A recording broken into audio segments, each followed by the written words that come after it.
जय हिंद दोस्तों। भारत में ब्रह्मोस मिसाइल लेने वाला फिलीपींस इस वक्त चाइना से पूरी तरह से टकराने के मूड में है, लेकिन उसने शी जिनपिंग के सामने ऐसी बात कही है जिससे चीन सदमे में आ गया है। लेकिन उसकी बात का चीन के पास कोई काट नहीं है। दरअसल साउथ चाइना सी में फिलीपींस और चीन के बीच लगातार टकराव की स्थिति बनी हुई है।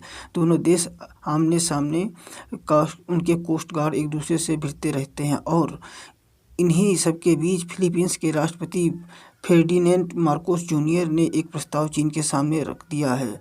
उन्होंने कहा कि यदि चीन विवादित दक्षिण चीन सागर में अपने आक्रामक बलपूर्वक व्यवहार को रोकता है तो वो फिलीपींस से अमेरिकी मिसाइल प्रणाली को हरा देंगे। अमेरिकी सेना ने बीते साल ही फिलीपींस में टाइफून मिडोरिन मिसाइल प्रणाली स्थापित की थी। इसका उद्देश्य संयुक्त राष्ट्र के तत्परता के रूप में प्रशिक्षण के लिए लंबे समय से संधि सहयोग की तरफ से बनाया गया था।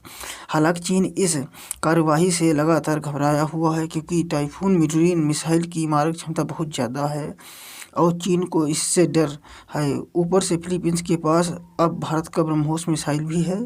चीन के खिलाफ रणनीतिक बढ़त के लिए उसे अज्ञात स्थान पर फिलीपींस ने तैनात किया गया है। चीन बार बार ये बात कहता है कि इस तरह की मिसाइलों से किसी तीसरे देश का नुकसान ना हो, किसी तीसरे देश को डराने धमकाने के लिए इन मिसाइलों का इस्तेमाल ना हो। ये फिलीपींस को सुनिश्चित करना चाहिए। चीन ने यह तक कहा कि फिलीपींस को ये मिसाइल प्रणाली टाइफून हरानी चाहिए, ये कहते हुए कि ये भू राजनीतिक टकराव और हथियारों की दौड़ को भड़का रहा है। मिसाइल प्रणाली की चीन की आलोचना के बारे में पूछे जाने पर राष्ट्रपति मार्कोस ने कहा कि वो चीन की स्थिति को नहीं समझते हैं क्योंकि फिलीपींस चीन की मिसाइल प्रणाली पर टिप्पणी नहीं करता, जो हमारे पास मौजूदा मिसाइल प्रणाली से 100 गुना शक्तिशाली है। साफ तौर पर फिलीपींस ने ये कहा कि चीन अगर चाहता है कि इलाके में शांति रहे तो वो अपने आक्रामक रवैये को ख़त्म करना पड़ेगा, तभी जाकर उस इलाके में फिलीपींस इन मिसाइलों को हराएगा जिससे लगातार चीन को खतरा बना हुआ है। दरअसल टाइफून यूएस आर्मी की मोबाइल मिसाइल प्रणाली है। इसमें एक लॉन्चर और कम से कम 16 स्टैंडर्ड मिसाइलें हैं और 6 अटैक मिसाइलें भी शामिल हैं। इसको फिलीपींस रक्षा अधिकारियों से बातचीत करने के बाद फिलीपींस की राजधानी मनीला के पास एक रणनीतिक क्षेत्र में ट्रांसफ़र कर दिया गया है।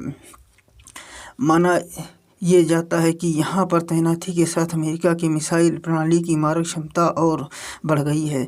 दक्षिण चीन सागर में चीन और फिलीपींस का टकराव होता है तो वहाँ तक इन मिसाइलों की पहुँच होती है। ऐसे में चीन चाहता है कि टकराव की स्थिति खत्म हो तो फिलीपींस एक शर्त रखता है कि हम इन मिसाइल प्रणालियों को हटा देंगे और यूएस आर्मी को वापस कर देंगे। शर्त यही है कि दक्षिण चीन सागर में चीन को दादागिरी खत्म करनी पड़ेगी। क्या चीन फिलीपींस के इस प्रस्ताव को मानेगा? आप अपनी राय कमेंट बॉक्स में अवश्य दें। जय हिंद, जय भारत।